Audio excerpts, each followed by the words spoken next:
Assalamualaikum warahmatullahi wabarakatuh. Bagaimana kabar anak-anakku hari ini? Semoga kalian semua diberikan kesehatan, perlindungan oleh Allah Subhanahu wa taala dan dijauhkan dari segala macam wabah penyakit. Amin ya rabbal alamin. Hari ini adalah hari pertama pembelajaran tahfidz. Saya akan mengenalkan diri dulu. Nama saya Pak Dede. Saya sebagai guru tahfidz di kelas kalian. Saya akan menjelaskan bagaimana kontrak pembelajaran tahfidz selama belajar dari rumah. Saya juga akan menjelaskan nanti tips menghafal Al-Quran, kandungan surat, dan juga target hafalan kalian selama setahun ke depan. Sebelum kita mulai, kita berdoa dulu bersama-sama ya.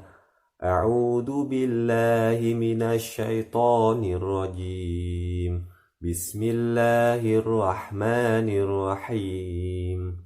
Raditu billahi rabba wa bil islami dina wa bi Muhammadin nabiyyan wa rasula. Rabbi zidni ilma warzuqni fahma. Amin ya rabbal alamin. Selanjutnya saya akan menjelaskan bagaimana kontrak pembelajaran tahfidz selama di rumah. Kontrak belajar bertujuan agar ketika proses pembelajaran tahfidz bisa berjalan dengan kondusif.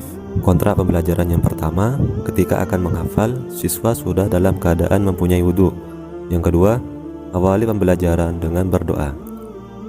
Yang ketiga, setoran ziyadah atau setoran hafalan baru dilaksanakan setiap hari Senin sampai hari Jumat. Yang keempat, hari Sabtu, siswa setoran murajaah bersama orang tua dari ayat yang telah disetor selama 5 hari. Yang kelima, setiap jam tahfidz, siswa wajib menyimak bacaan guru dari video dan kemudian dihafalkan. Yang keenam, setoran hafalan dikirim via voice note WhatsApp. Dan yang ketujuh, jika berhalangan tidak dapat mengikuti pembelajaran tahfidz, siswa meminta izin kepada guru tahfidz.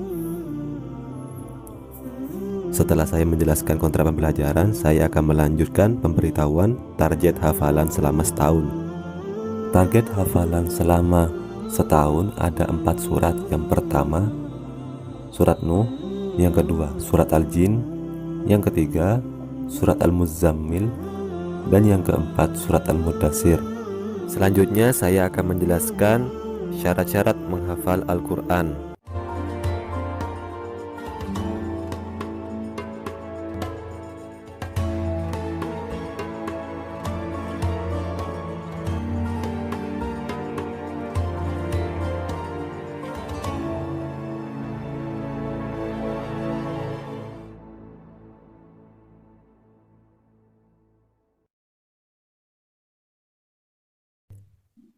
Yang pertama, ikhlaskan karena Allah Subhanahu wa taala. Jadi perbaiki niat kita. Niat kita ikhlas karena Allah Subhanahu wa taala. Yang kedua, tekad atau keyakinan yang kuat dalam diri kita. Jadi kita harus yakin bahwa kita mampu menghafal Al-Quran. Yang ketiga, penuh semangat, selalu menghafal setiap hari. Yang keempat, hati yang bersih. Yang kelima, fokuskan pandangan kepada ayat yang akan dihafal. Yang keenam, istiqomah atau rutin menghafal. Yang ketujuh, tulus berdoa kepada Allah Subhanahu wa taala, meminta pertolongan, meminta bantuan agar dimudahkan, dilancarkan hafalannya. Dan yang kedelapan, sabar dalam menghafal. Selanjutnya saya akan menjelaskan kandungan surat Nuh. Kandungan surat Nuh yang pertama, ajakan Nabi Nuh kepada kaumnya untuk beriman dan bertakwa kepada Allah Subhanahu wa taala. Yang kedua, Allah memerintahkan supaya manusia memohon ampunan. Yang ketiga, ancaman dan janji Allah kepada orang-orang yang menyombongkan diri. Yang keempat, perintah untuk memperhatikan kejadian alam semesta. Yang kelima, azab di dunia dan akhirat bagi orang yang mendustakan Allah dan Rasul-Nya. Yang keenam, Allah akan memberikan rezeki kepada orang yang bertaubat. Menghafal Al-Quran adalah salah satu bukti berbakti kita kepada kedua orang tua. Kenapa bisa begitu? Karena pahala akan mengalir kepada ayah bunda kita sampai di akhirat kelak. Ketika kita nanti sudah berada di akhirat, orang tua, ayah bunda kita akan mendapatkan mahkota kehormatan. Mahkota ini nilainya tidak sebanding dengan dunia dan seisinya.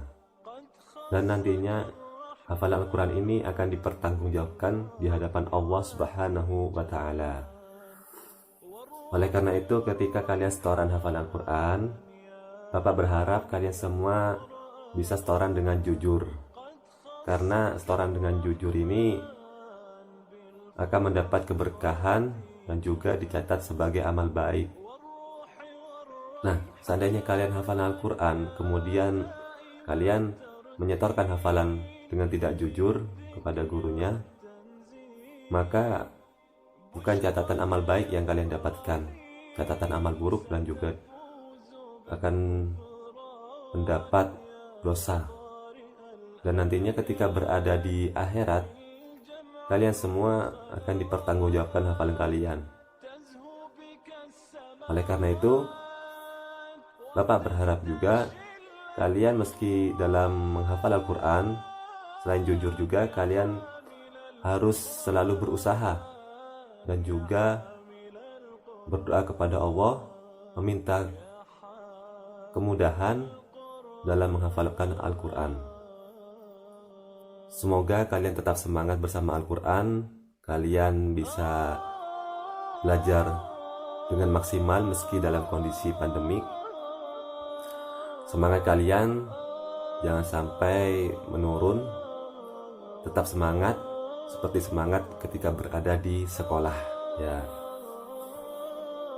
Dan juga kita berdoa dan berikhtiar kepada Allah Subhanahu wa Ta'ala agar wabah COVID ini bisa diangkat oleh Allah, supaya nanti kita bisa beraktivitas normal, bertemu kembali di SDIP Harapan Umat Jember. Amin ya Rabbal Alamin. Hari ini tidak ada setoran, hari kedua kita akan mulai menghafal dan setoran online. Itu saja yang bisa saya sampaikan, semoga bermanfaat. Saya tutup pembelajaran hari ini. Wassalamualaikum warahmatullahi wabarakatuh. مولاي صل وسلم دائما أبدا على حبيبك خير الخلق